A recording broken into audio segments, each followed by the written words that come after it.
కోట్లు సంపాదిస్తున్నారు. హైదరాబాద్ నగరంలో ఇంకా పేరు రాని వాళ్ళు ఉన్నారు.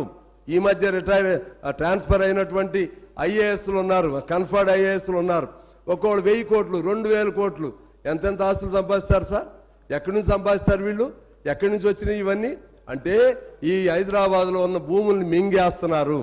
నేను ముఖ్యమంత్రి గారిని కోరుతున్నాను, ముఖ్యమంత్రి గారు దయచేసి మీరు హైదరాబాద్లో ఎవరెవరు భూములు ఎక్కడెక్కడ ఆక్రమణలు అయినాయో దానిపైన మీరు కమిటీ వేయండి. ఆ భూములు తీసుకోండి. ఆ భూములు తీసుకుంటే 5 ఏళ్ల కాలం పాటు మీ 6 గ్యారంటీ పథకాలు అందులో ఉన్న కాంపోనెంట్స్ మీరు అమలు చేయగలుగుతారు. అన్ని వేల కోట్లు కుంభకోణాలు. నేను ఇంకా లోతుకి వెళ్ళట్లేదు, మా దగ్గర ఆధారాలు కూడా ఉన్నాయి. ఆ వైపుగా కూడా చేయాల్సినటువంటి అవసరం ఉందని చెప్పి నేను మేము దృష్టికి తీసుకొస్తున్నా. ఎన్ని కుంభకోణాలండి! సాగునీటిలో కుంభకోణం, ధరణిలో కుంభకోణం, భగీరథలో కుంభకోణం, ఆహార పదార్థాలు కల్తీ కుంభకోణం, భూమాఫియా, అదేవిధంగా లెక్కర్ కుంభకోణాలు, ఉద్యోగ నియామకాల కుంభకోణాలు, సింగరేణిలో కుంభకోణాలు, జన్కోలో కుంభకోణాలు. సింగరేణిది నేను మీ దృష్టికే తీసుకుని వచ్చాను.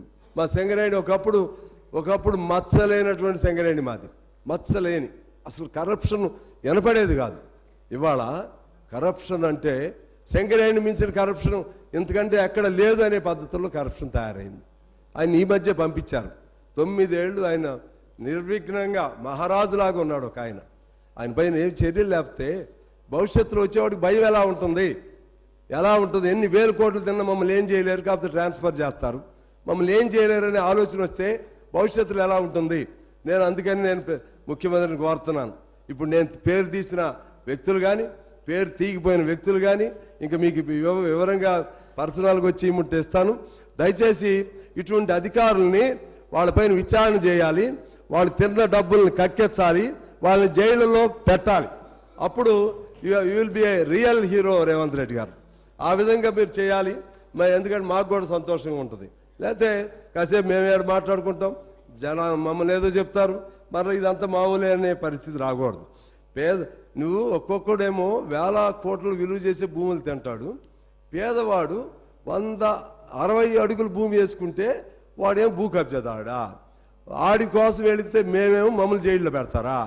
మా మీద కూడా మా మిత్రులకు మద్దతు ఇచ్చినాక నా మీద పాపం వాళ్ళకి తెలవదులే, వీళ్ళకి తెలవదు, పోలీసుల డ్యూటీ. వీళ్ళకి మద్దతు ఇచ్చిన తర్వాత మునుగోడులో మేము సపోర్ట్ చేసినాక నా మీద 4 కేసులు పెట్టారు. ఏది జెండా పాతాం ఓ చోట అబ్దుల్లాపూర్ మెట్లో భూమి కోసం, చేవెళ్ళు వెళ్ళా 2 చోట్ల కేసులు. నన్ను అసలు బయటకు రానికుండా అరెస్ట్ చేయాలని చూశాడు ఒక సిఐ. అంటే మామూలు పేదాడి భూముల కోసమేమో ఇంత పకడ్బందీగా ఉంటారా? పెద్దల భూముల దగ్గరికి వచ్చేసరికి మాట మంచి ఉండదా? పెద్దల భూములు వచ్చేసరికి అందరూ ఒకటేలాగా అనే భావన వస్తుందా? ఇది ఎక్కడో చోట దీన్ని కంట్రోల్ చేయాలని చెప్పి నేను కోరుతా ఉన్నాను అధ్యక్ష. అదేవిధంగా ఇంకా ఆఖరి అంశం చెప్పి నేను క్లోజ్ చేస్తాను. ఇవాళ వ్యవసాయ రంగాన్ని గురించి చెప్పుకున్నాం, పారిశ్రామిక రంగం గురించి చెప్పుకున్నాం, అలాగే విద్యారంగం, వైద్యం ఇవన్నీ చెప్పాం. కానీ ఈ రంగాలు కాని వాళ్ళు కొన్ని కోట్ల మంది అవుట్సోర్సింగ్ పేరుతో లేకపోతే కాంట్రాక్ట్ కార్మికుల పేరుతో ఉన్నారు. అప్పుడు మన కేసీఆర్ గారు అప్పుడు మంచి మాట చెప్పాడు, మనం తెలంగాణ అధికారంలోకి వస్తే ఇక నుంచి కాంట్రాక్ట్ కార్మికులు పదవే వినపడదు, అవుట్సోర్సింగ్ పేరే వినపడదు అని చెప్పారు. మా దగ్గర కూడా మా సింగరేణిలో కూడా చెప్పారు. మేమంతా నిజమే అనుకున్నాం. సరే ఆయన చేయలేకపోయి ఉండొచ్చు, నేనేం తప్పుపట్టను. ఇప్పుడు మీరేం ఆ మాట అవుట్సోర్సింగ్ అనే పదం ఉండదు, లేకపోతే కాంట్రాక్ట్ కార్మికుల పదం ఉండదని మీరేం చెప్పలేదు. కానీ మా కోరిక ఏంటంటే, చిన్న చిన్నగా వాళ్ళందరినీ రెగ్యులైజ్ చేయాలి. ఆలోపు మినిమం వేజ్ ఈ మధ్య ఇంతకుముందు వీరి కాలంలో 17,000 18,000 జీవో వచ్చింది.